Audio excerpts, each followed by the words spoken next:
It happened about 7 years ago, in the fall of 2018.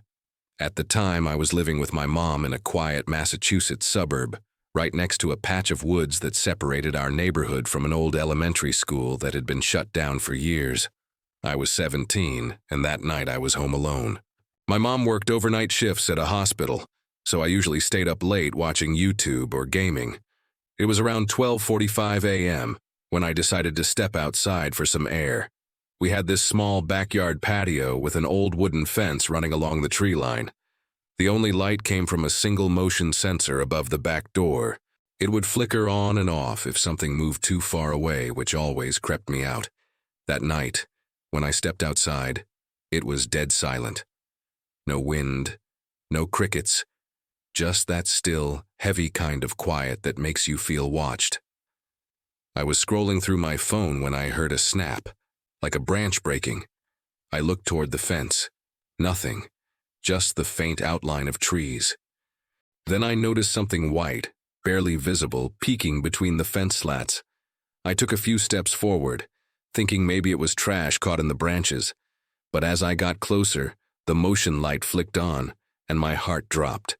It wasn't trash, it was a face, a pale, painted clown face, pressed between the gaps in the fence. He wasn't moving, just staring, eyes wide, mouth frozen in a red grin that looked too wide to be real. For a second, I thought it was a mask on a stick or a prank, until the head tilted slightly, like he was studying me. I froze. My hands were shaking so bad I dropped my phone. The sound must have startled him because he ducked down out of sight. I ran inside, locked the door, and called the cops immediately. When they showed up 20 minutes later, they checked the backyard and found fresh boot prints in the dirt, right up against the fence.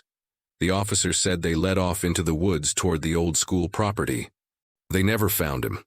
A week later, my mom found something hanging from the fence, one of those cheap red clown noses, the kind you can buy at a party store. There was a muddy fingerprint right on the side of it. We moved out 2 months later, and to this day, I can't stand the sound of a motion light flicking on at night. Back in 2016, my cousin Ryan lived in a small town in Ohio. He and his wife had just had their first kid, a little girl named Ellie, who was turning 2 that September. They decided to throw her a small birthday party at home and thought it would be funny to hire a clown. Not one of those professional entertainers, just some guy who posted an ad on Craigslist saying he did kids and events for cheap. Ryan said the guy's name was Benny the Balloon Clown. He showed up right on time wearing full makeup, a curly red wig, and this massive smile painted across his face. At first, he seemed normal enough. He made balloon animals, told jokes, and danced around while the kids laughed. But after about an hour, Ryan noticed something off. Benny kept making eye contact, not with the kids, but with him. Long, unbroken eye contact like he was studying him instead of performing. When Ryan's wife went to get the cake, Benny suddenly told everyone he had to go to his car for something special. He walked out the front door, still in costume. 10 minutes passed. Then 20. He never came back. Ryan assumed he just bailed without saying anything, and didn't think much of it, until around 11 that night when he went to lock up. As he was closing the blinds in the living room, he froze. Standing on the sidewalk across the street, under a streetlight, was Benny the Clown. He wasn't moving, just standing perfectly still, staring directly at the house. The streetlight flickered every few seconds, and in those dark moments Ryan swore he saw Benny take a few steps closer. Ryan called the police, but by the time they arrived, the clown was gone. They checked the area and found nothing. 2 days later, Ryan got a text from an unknown number. It was a photo taken from outside his living room window. The message said, "You forgot to say goodbye." He changed his number, installed cameras, and never hired entertainment again. This last story happened to a group of friends in California in 2019. They were out late, driving around the outskirts of town, exploring abandoned spots for fun. One of them, Drew, had heard about an old storm drain system under a bridge that locals called the Tunnel. The legend was that years ago, a traveling circus used to camp near the riverbed, and one of the clowns went missing after the carnival shut down. People said you could still hear laughter echoing in the tunnels at night. Of course, they thought it was just a story. They parked nearby and went in with flashlights and phones recording. The tunnel smelled like wet concrete and rust.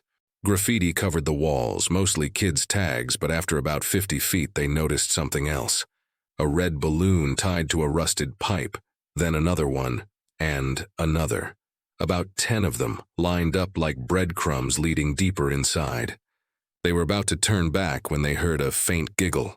At first, they thought it was one of their friends trying to scare them, but the laugh was too slow, too drawn out, echoing off the walls. Then they saw movement ahead. A shape crouched against the tunnel wall. Someone, or something, was there, wearing a dirty clown suit.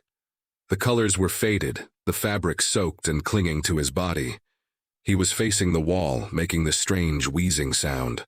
When Drew's flashlight hit him, the man's head snapped backward, completely upside down, and he started crawling toward them on all fours.